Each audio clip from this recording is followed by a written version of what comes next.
Les armes numérotées. Des armes spéciales ayant toutes été fabriquées sur base de kaiju numérotés. Aujourd'hui, je vais vous parler des 5 armes spéciales numérotées de kaiju numéro 8. L'arme numéro 4. Arme créée sur base des tissus du kaiju numéro 4, elle est l'arme considérée comme la plus rapide de toutes les armes numérotées, grâce à la capacité unique du kaiju numéro 4 qui lui permet de voler. Mais à part ça, l'arme numéro 4 ne possède pas grand chose, étant plus destinée comme soutien et se combinant parfaitement avec les autres armes numérotées comme la rétine du numéro 1. L'arme numéro 10.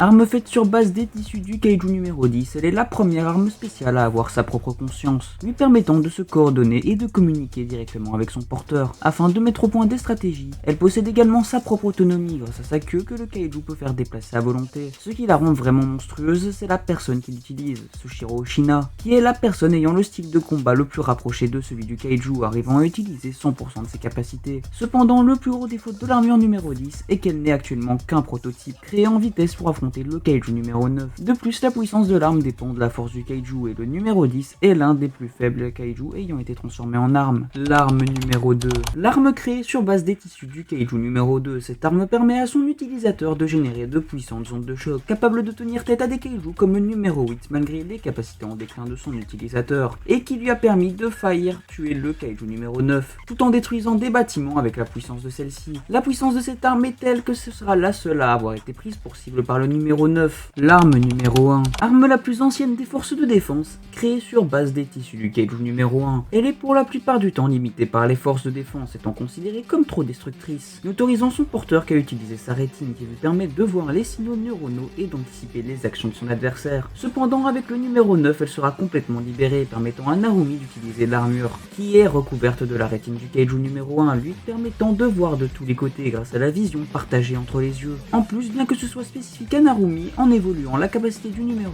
1, il a réussi à littéralement voir le futur, rendant l'arme encore plus dévastatrice qu'elle ne l'était déjà, et tout ça sans oublier que les forces possèdent de nombreuses copies de la rétine, leur permettant d'utiliser l'arme sur plusieurs personnes à la fois comme avec Hikaru et Narumi. L'arme numéro 6.